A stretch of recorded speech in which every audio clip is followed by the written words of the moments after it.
My name is Brent Phillips. I'm the trombone professor here at Baylor University, and I'm a big fan of the didgeridoo. My good buddy and colleague and composer friend Scott McAllister wrote a piece, and I believe didgeridoo is required. And I think the trombone section will be playing. So you're in luck. This is a lot of fun, and it's quite complimentary for us trombone players. Let me talk to you a little bit about how to make a sound, some real fundamentals of didgeridoo playing, or the didg. So the mouthpiece, obviously for trombone, is much smaller in diameter. Don't think of a conventional trombone embouchure or brass embouchure where you have firm corners, you have structure, you have flat chin, and a focused aperture. Will not work for didgeridoo. The didgeridoo involves a slower airstream, puffing your cheeks actually, and a really slow airstream, like pedal B flat really. You get as much flesh inside of the mouthpiece area as possible. You start with kind of a poo sound.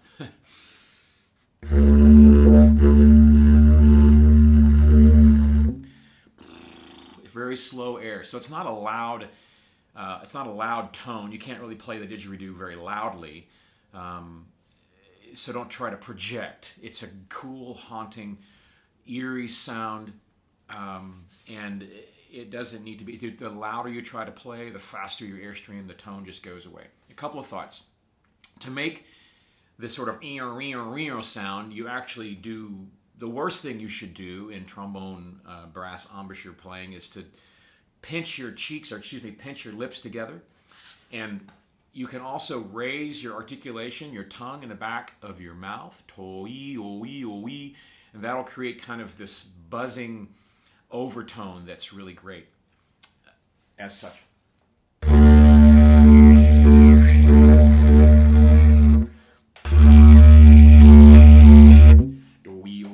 And incidentally, I learned how to circular breathe on a didgeridoo.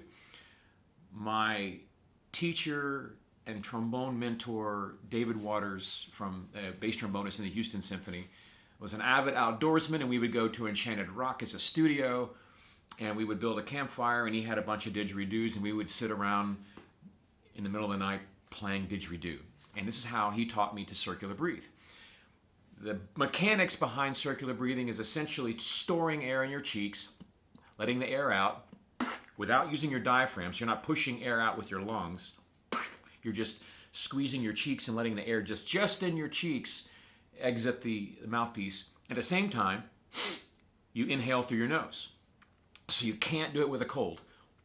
So these two together, plus, is how you circular breathe. And you do that in a seamless transition while keeping the embouchure buzzing at all times. It works.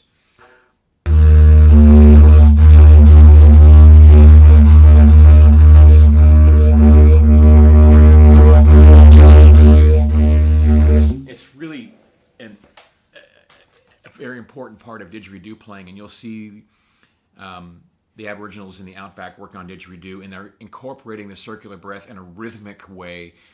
It has structure, it has pulse. It's really exciting. You won't have to do that on this particular piece, but if you'd like to learn how to circular breathe, this is a great place to start. You'll notice when you get to trombone, there's quite a bit more to it in terms of control and in terms of seamless transitioning from air in to air out. Anyway, enjoy the didgeridoo. I wish you the best.